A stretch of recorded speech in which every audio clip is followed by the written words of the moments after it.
नमस्कार, very good morning. बहुत बहुत स्वागत आपका आपके चैनल सुखदेव सर ज्योग्राफी के अंदर। दोस्तों, आज हम एक नए टॉपिक प्रश्नोत्तरी के अंदर देशांतर रेखाओं से संबंधित जितने भी प्रश्न बनते हैं उन पर हम विस्तार से चर्चा करने वाले हैं। दोस्तों, उससे पहले आपसे रिक्वेस्ट कि आप अपने चैनल सुखदेव सर ज्योग्राफी को ज्यादा से ज्यादा सब्सक्राइब करें और ज्यादा से ज्यादा अपने दोस्त मित्रों के साथ शेयर करें, ताकि इस क्लास का फायदा, इस प्रश्नोत्तरी का फायदा ज्यादा से ज्यादा लोगों को हो सके। तो आइए चलते हैं टॉपिक के ऊपर, देशांतर रेखाएं। दोस्तों, हम जानते हैं कि ग्लोब पर दो प्रकार की काल्पनिक रेखाएं होती हैं, एक पूर्व से पश्चिम और एक उत्तर से दक्षिण में खींची गई हैं, और उन एक अक्षांश होती हैं जिसमें एक देशांतर रेखाएं होती हैं। आज हम चर्चा करने जा रहे हैं देशांतर रेखाओं पर। आइए चलते हैं देशांतर रेखाओं से संबंधित प्रश्न नंबर 1 पर। प्रश्न नंबर 1, ग्लोब पर उत्तर से दक्षिण में खींची गई काल्पनिक रेखाओं को किस नाम से जाना जाता है? दोस्तों, ग्लोब पर दो प्रकार की रेखाएं होती हैं, एक उत्तर से दक्षिण और एक पूर्व से पश्चिम। हमें बताना है कि जो रेखाएं ग्लोब पर उत्तर से दक्षिण में खींची गई होती हैं, उन काल्पनिक रेखाओं को किस नाम से जाना जाता है? उनमें से ऑप्शन आपके हैं अक्षांश रेखाएं, देशांतर रेखाएं, मानचित्र रेखाएं, या इनमें से किसी नाम से नहीं जाना जाता। दोस्तों, जो रेखाएं ग्लोब पर उत्तर से दक्षिण में खींची जाती हैं, उन रेखाओं को देशांतर रेखाओं के नाम से जाना जाता है। प्रश्न नंबर 2 पर बढ़ते हैं। ग्लोब को पूर्व से पश्चिम गोलार्ध में विभाजित करने वाली देशांतर रेखा कौन सी है? कि ग्लोब के बीचों बीच में एक रेखा खींची गई है जो ग्लोब को दो संपूर्ण बिल्कुल बराबर भागों में विभाजित करती है। उस रेखा को किस नाम से जाना जाता है? यह रेखा ग्लोब को पूर्व व पश्चिम दो भागों में समांतर रूप से विभाजित करती है। उस रेखा को क्या या किस नाम से जाना जाता है? ऑप्शन आपके हैं 0 डिग्री देशांतर, ग्रीनविच रेखा, मकर रेखा, एज और बी दोनों। दोस्तों, इसका सही ऑप्शन डी होगा, 0 डिग्री देशांतर या ग्रीनविच रेखा, क्योंकि हम जानते हैं कि ग्रीनविच रेखा को ही 0 डिग्री देशांतर रेखा के नाम से जाना जाता है, इसलिए डी ऑप्शन सही होगा। प्रश्न नंबर 3 पे चलते हैं। निम्न में से देशांतर रेखाएं किस प्रकार के वृत्त का निर्माण करती हैं? कि हमने देखा था कि अक्षांश रेखाएं भी एक वृत्त बनाती हैं और देशांतर रेखाएं भी एक प्रकार के वृत्त का निर्माण करती हैं, लेकिन उनमें से किस प्रकार के वृत्त का निर्माण करती हैं? ऑप्शन आपके हैं पूर्ण वृत्त, अर्धवृत्त, या दोनों प्रकार के वृत्त, या फिर इनमें से कोई नहीं। दोस्तों, अक्षांश रेखाएं हमने देखा था पिछले टॉपिक के अंदर कि पूर्ण वृत्त का निर्माण करती हैं, जबकि देशांतर रेखाएं अर्धवृत्त का निर्माण करती हैं। तो सही आंसर अर्धवृत्त। प्रश्न नंबर 4 पे चलते हैं। दो देशांतर रेखाओं के मध्य दूरी होती है, दो देशांतर रेखाएं होती हैं, उनके बीच की दूरी बतानी है, किस प्रकार की होती है? समान होती हैं, असमान होती हैं, सामान्य होती हैं, या फिर इनमें से कोई ऑप्शन नहीं होता है? तो दोस्तों, हम जानते हैं कि दो देशांतर रेखाओं के बीच कहीं भी बराबर नहीं होती, इसके सही ऑप्शन होगा असमान होती हैं, बी ऑप्शन सही होगा इसमें। प्रश्न नंबर 5 पे चर्चा करते हैं। देशांतर रेखाओं के मध्य का क्षेत्र क्या कहलाता है? दो देशांतर रेखाओं के बीच का जो क्षेत्र होते हैं उसे किस नाम से जाना जाता है? आपके ऑप्शन गोर कहते हैं, नोर कहते हैं, या कटिबंध कहते हैं, या इनमें से कोई नहीं। तो दोस्तों, दो देशांतर रेखाओं के बीच का क्षेत्र गोर कहते हैं, या उसको गोर या फिर उसको गोरे भी कहा जाता है, एक ही बात है। दो देशांतर रेखाओं के बीच का क्षेत्र गोरे कहलाता है। कटिबंध आप जानते हैं कि दो अक्षांश रेखाओं के बीच का क्षेत्र कटिबंध कहलाता है, जिसमें सही ऑप्शन ए। प्रश्न नंबर 6 पे चलते हैं।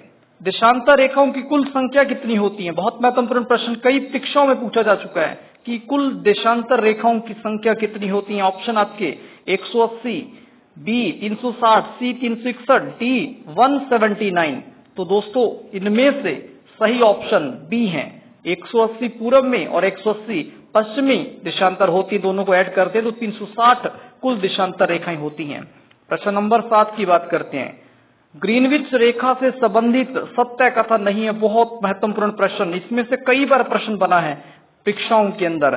तो प्रश्न नंबर 7 बहुत महत्वपूर्ण है। ग्रीनविच रेखा से संबंधित सत्य कथन नहीं है, ऐसा कौन सा कथन कि जो इसमें सत्य है या सत्य नहीं है? हमें बताना है कि सत्य कथन नहीं है। इसे 0 डिग्री देशांतर रेखा कहते हैं। बी, यह लंदन राजधानी के ग्रीनविच शहर के रॉयल वेधशाला से गुजरती है। इसको प्रधान मध्याह्न रेखा कहते हैं। दोस्तों इसमें सारे ऑप्शन सही हैं, इसलिए इसका डी ऑप्शन सही होगा, क्योंकि लेकिन प्रश्न के अंदर हमने लिखा है सत्य कथन नहीं है, इसमें सत्य कथन है, ये गलत टाइप हुआ है। तो इसमें सारे ऑप्शन सही हैं, क्योंकि ग्रीनविच रेखा को ही 0 डिग्री देशांतर, ये इंग्लैंड देश की राजधानी लंदन से गुजरती हैं और उसी पर ग्रीनविच शहर है और ग्रीनविच शहर पर ही रॉयल वेधशाला है। इसी रेखा को प्रधान मध्याह्न रेखा कहते हैं, इसलिए सारे ऑप्शन सही हैं, तो डी इसका सही आंसर होगा। प्रश्न नंबर 8 की बात करते हैं। भूमध्य रेखा से ध्रुवों की ओर जाने पर देशांतर रेखाओं की दूरी होती जाती है। जैसे हम 0 डिग्री भूमध्य रेखा से ध्रुवों की ओर जाते हैं, जो देशांतर रेखाओं की दूरी कम होती जाती है, अधिक होती जाती हैं, या सामान्य रहती हैं, या उसमें इनमें से कोई नहीं। तो हम जानते हैं जैसे जैसे भूमध्य रेखा से ध्रुवों की ओर जाते हैं तो उनकी दूरी कम होती जाती है, तो इसमें ए ऑप्शन सही होगा, कम दूरी होती है। प्रश्न नंबर 9, निम्न में से किस रेखा को अंतर्राष्ट्रीय तिथि रेखा के नाम से जाना जाता है? बहुत महत्वपूर्ण प्रश्न, ये भी कई बार पूछा जा चुका है, ये भी कि इनमें से बताना आपको कि किस रेखा को अंतर्राष्ट्रीय तिथि रेखा के नाम से जाना जाता है। 170 डिग्री या में उत्तर रेखा को, 360 डिग्री या में उत्तर रेखा को, 180 डिग्री या में उत्तर रेखा को, या इनमें से कोई नहीं। तो दोस्तों हम जानते हैं कि 180 डिग्री या में उत्तर रेखा को अंतर्राष्ट्रीय तिथि रेखा के नाम से जाना जाता है। इसको अंतर्राष्ट्रीय तिथि का दर्जा 1884 ईस्वी के अंदर अमेरिका की एक रिसर्च वेधशाला के अंदर दिया गया था। तो सही ऑप्शन सी होगा, 180 डिग्री या में उत्तर रेखा को। प्रश्न नंबर 10 की बात करते हैं।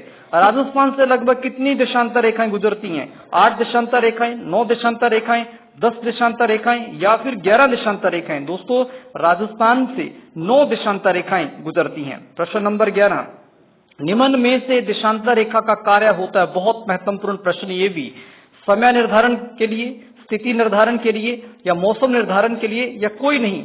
तो हम जानते हैं देशांतर रेखाओं का कार्य समय निर्धारण के लिए होता है, तो ए ऑप्शन सही होगा। प्रश्न नंबर 12 की बात करते हैं। ग्रीनविच रेखा से पूर्व दिशा की ओर प्रति देशांतर जाने पर समय बढ़ता है। जैसे 0 डिग्री ग्रीनविच रेखा, जिसको 0 डिग्री देशांतर कहते हैं, उससे हम पूर्व दिशा की ओर 1 डिग्री देशांतर आगे बढ़ते हैं। कितना समय बढ़ता है या घटता है, ये बताना है अपने को। ऑप्शन आपके हैं 4 मिनट बढ़ता है, 4 मिनट घटता है, समान रहता है, या फिर दोनों, 4 मिनट बढ़ता है या घटता है। तो इसमें सही ऑप्शन होगा 4 मिनट बढ़ता है। यदि हम पूर्व दिशा की ओर प्रति देशांतर जाते हैं तो 4 मिनट बढ़ता है, और यदि हम पश्चिम की तरफ जाते हैं तो 4 मिनट घटता है। तो इसमें सही ऑप्शन होगा 4 मिनट बढ़ता है। प्रश्न नंबर 13 की बात करते हैं। पृथ्वी को अपने अक्ष पर घूमने में कितने घंटे का समय लगता है? 22 घंटे, 24 घंटे, 365 दिन, 1 वर्ष। पृथ्वी को अपने अक्ष पर घूमने में, पृथ्वी यदि अपने अक्ष पर घूमती है तो उसको 24 घंटे का समय लगता है। प्रश्न नंबर 14 की बात करते हैं। पृथ्वी को 360 डिग्री घूमने में कितने मिनट का समय लगता है? दोस्तों मिनट पूछा गया यहाँ पे, घंटों में नहीं, मिनट पूछा गया है। तो पृथ्वी को 360 डिग्री घूमने के अंदर 1410 मिनट, 1440 मिनट, 1220 मिनट, या कोई नहीं। तो इसमें से सही ऑप्शन है बी, 1440 मिनट का समय लगता है, क्योंकि 24 को हम 360 से मल्टीप्लाई करते हैं तो 1440 मिनट आता है। प्रश्न नंबर 15 की बात करते हैं। भारत की मानक समय रेखा निर्धारित की गई है। जो भारत का मानक समय रेखा जो निर्धारण किया गया, हर देश का अपना अपना मानक समय होता है, ठीक है, वैसे ही हमारे भारत देश का भी एक मानक समय है। भारत का जो मानक समय है वो कितने डिग्री रेखा को निर्धारित किया गया है? ऑप्शन आपके हैं 82.5 डिग्री पूर्वी देशांतर रेखा उत्तर प्रदेश इलाहाबाद मिर्जापुर को, या 83.5 डिग्री पूर्वी देशांतर मध्य प्रदेश इलाहाबाद मिर्जापुर को, या सी 87.5 डिग्री पूर्वी देशांतर रेखा उत्तर प्रदेश को मिर्जापुर को, या इनमें से कोई नहीं। इसमें सही आंसर 82.5 डिग्री पूर्वी देशांतर रेखा उत्तर प्रदेश इलाहाबाद जो मिर्जापुर नैनी से गुजरती है, भारत का जो मानक समय इसी से निर्धारित किया गया। प्रश्न नंबर 16 की बात करते हैं। भारत की मानक समय रेखा कितने राज्यों से गुजरती है? 5, 7, 4 और 3। तो भारत की मानक समय रेखा 5 राज्यों से गुजरती है। प्रश्न नंबर 17 की बात करते हैं। भारत की मानक समय रेखा का सही विस्तार है, कि जो भारत की मानक समय रेखा है उसका सही विस्तार कौन कौन से राज्यों से गुजरती है? कहने का भाव उत्तर प्रदेश, मध्य प्रदेश, छत्तीसगढ़, उड़ीसा या आंध्र प्रदेश। B option Rajasthan, Uttar Pradesh, Madhya Pradesh, Orissa, Andhra Pradesh. सी गुजरात, उत्तर प्रदेश, मध्य प्रदेश, उड़ीसा या आंध्र प्रदेश। डी कोई नहीं। तो दोस्तों इसमें सही आंसर ए उत्तर प्रदेश सबसे पहले, फिर मध्य प्रदेश, फिर छत्तीसगढ़, उड़ीसा और लास्ट में आंध्र प्रदेश में जाके समाप्त हो जाती हैं। प्रश्न नंबर 18 की बात करते हैं। भारत का मानक समय ग्रीनविच रेखा से कितना आगे है? बहुत आसान प्रश्न है। तो भारत का मानक समय 4 घंटे आगे है, 5.5 घंटे, 6 घंटे या कोई नहीं इनमें से। तो भारत का मानक समय ग्रीनविच से 5.5 घंटे आगे है। बी ऑप्शन सही होगा इसका। प्रश्न नंबर 19 की बात करते हैं। निम्न में से भारत के किस राज्य में कर्क रेखा व भारतीय मानक समय रेखा आपस में काटती है? बहुत महत्वपूर्ण प्रश्न कि भारत की मानक समय रेखा और कर्क रेखा, भारत का ऐसा कौन सा राज्य है यहाँ पे आपस में मिलती हैं या काटती हैं? मध्य प्रदेश, छत्तीसगढ़, आंध्र प्रदेश और उड़ीसा। छत्तीसगढ़ स्टेट ऐसा है, यहाँ पे दोनों रेखाएं आपस को एक दूसरे में काटती हैं। प्रश्न नंबर 20 की चर्चा करते हैं। पृथ्वी पर कुल कितने समय जोन माने गए हैं? ये बहुत महत्वपूर्ण प्रश्न। कितने समय जोन कुल पृथ्वी पर है या माने गए हैं? 24, 23, 16 या 18? इनमें सही ऑप्शन 24 कुल समय जोन माने गए हैं। प्रश्न नंबर 21 की बात करते हैं। पृथ्वी पर प्रत्येक समय जोन में कितने डिग्री का अंतर पाया जाता है? हमने ये जाना कि 24 समय जोन है, लेकिन प्रत्येक समय जोन में कितने डिग्री का अंतर होता है? 9 डिग्री का, 15 डिग्री का, 4 डिग्री का, डी कोई नहीं। तो दोस्तों सही आंसर 15 डिग्री का हर समय जोन के अंदर अंतर होता है। प्रश्न नंबर 22 की बात करते हैं। निम्न में से कौन सुमेलित नहीं है? कि ये राजस्थान जिला मुख्यालय पर जो देशांतर, राजस्थान की जो जिला मुख्यालय जो विभिन्न देशांतरों पर स्थित हैं, उनसे संबंधित क्वेश्चन। 70 डिग्री पूर्वी देशांतर, इस पे कोई जिला मुख्यालय नहीं है। 71 डिग्री पूर्वी देशांतर जैसलमेर, 73 डिग्री पूर्वी देशांतर जोधपुर सिरोही या 74 डिग्री पूर्वी देशांतर धौलपुर डूंगरपुर। इनमें से सही सुमेलित आपको बताना है कौन सा सही नहीं है। दोस्तों बाकी सही सुमेलित है, इसमें डी ऑप्शन गलत है। 74 डिग्री पूर्वी देशांतर धौलपुर डूंगरपुर इस पे नहीं स्थित है। प्रश्न नंबर 23 की बात करते हैं।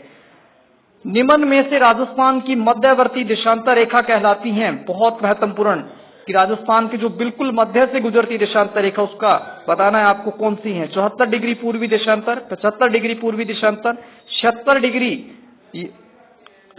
डिग्री पूर्वी देशांतर या कोई नहीं। तो इनमें राजस्थान के जो बिल्कुल मध्य से गुजरती है वो है 74 डिग्री पूर्वी देशांतर। आज का अंतिम प्रश्न निम्न में से सुमेलित नहीं है। 78 डिग्री पूर्वी देशांतर पर धौलपुर, 77 डिग्री पूर्वी देशांतर पर करौली, 74 डिग्री पूर्वी देशांतर पर चूरू सीकर प्रतापगढ़, 74 डिग्री पूर्वी देशांतर पर जोधपुर सिरोही। इसमें गलत ऑप्शन 74 डिग्री पूर्वी देशांतर जोधपुर सिरोही नहीं है। ये थे देशांतर रेखाओं से संबंधित प्रश्न। आप सबका बहुत बहुत धन्यवाद।